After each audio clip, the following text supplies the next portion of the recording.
pag-usap mga angkol o mga auntie o siyempre sa ating mga pamangkin nagising pa ngayong oras to. Ayan, habang busy may ginagawa, no? Okay lang yan mga kabisyo at balik po tayo sa ating pinag-uusapan dito po. Etong mga siyempre kahalagahan po ng pagiging isang grateful na tao. Yung nagpapasalamat sa lahat po ng mga aspeto sa buhay po natin. No?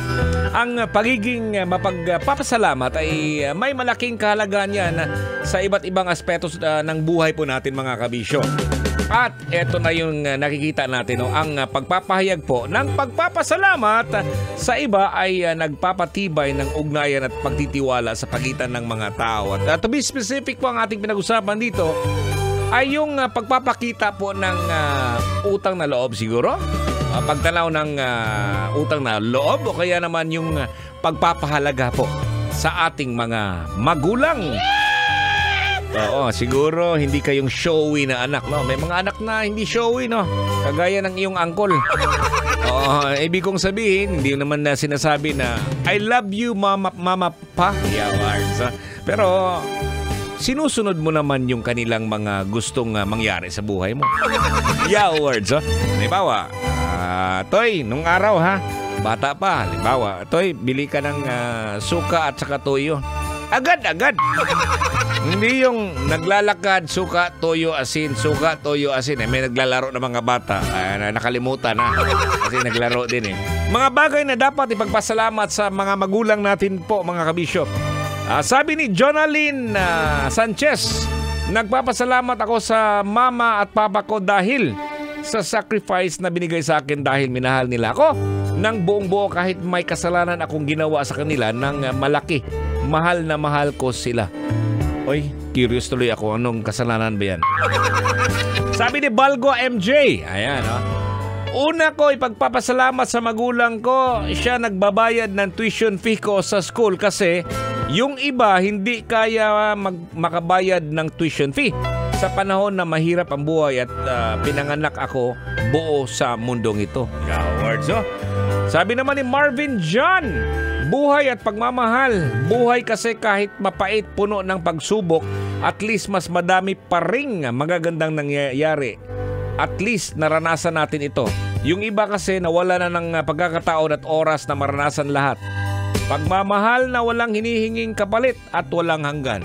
Ganun ang ating mga magulang, mga kabisyo. Sabi ni Rose Abrasaldo, pag-aalaga, pagsakripisyo sa lahat ng bagay. Yeah, words, yeah. Alam mo mga kabisyo, no?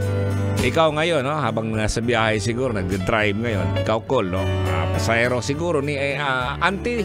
O kaya, ikaw ngayon na nakikinig sa atin dyan. Habang nasa bahay, no? Ang pagpapasalamat sa mga magulang ay hindi lamang nararapat, no? Kundi, mahalaga po yan, no? Sa pagpapakita ng ating pagpapahalaga sa lahat ng kanilang ginawa at syempre patuloy na ginagawa para sa atin, no? Hindi lang nagtatapos yung bilang isang magulang, ha? Yung pag nag-asawa ka, ayun, sasabihin ay hindi na yan mangingialam si mama at saka si papa.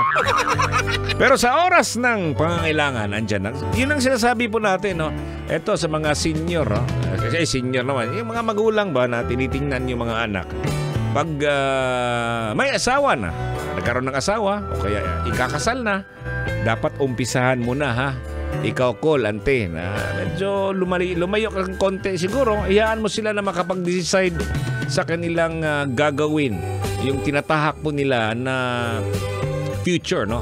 Kasi pag lagi kang mangingialam sa mag-asawa, yung anak mo, walang matututunan ang iyong mga anak. Yo, words, oh! Totoo yan. Bakit? Base po yan sa experience. Oo, ngayon, hindi na nangingialam ang mga magulang at doon mo natutunan ang tunay na pag-aasawa. Yo, words, oh! Diba? Grabe mga angkol, oh! Again, huwag kalimutan, ha, sa mga nakikinig ngayon, no, ang ating Aliwan Fiesta po, ay June 29, 27, 28, tsaka 29 po. Dito po yan sa harap po ng Aliw Theater sa may Star City sa CCP Complex, Rojas Boulevard, Pasay City. So gusto nyo lang puntahan o malaman po Bisitahin nyo lang ang lahat ng social media sites para updated po tayo. Andiyan ang Aliwan Fiesta or aliwanfiesta.com or might as well, no? Para sa updated tayo lagi, pwede mong puntahan ang Love Radio Manila page or puntahan mo aking fan page, Totoy Bato Official. At sa lahat ng ating mga social media po, no? Dito po sa inyo, sa inyong Uncle Totoy. Alright, bukas na lang po, 9 p.m. hanggang 12 midnight. Mamayang alas 5, makakasama nyo si Uncle Dagul at saka si Tanya Chinita para sa programang Feel Good Morning.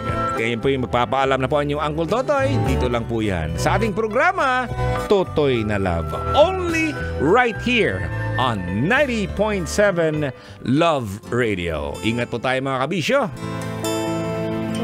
Kailangan pa bang i-memorize yan? Love Radio Basic!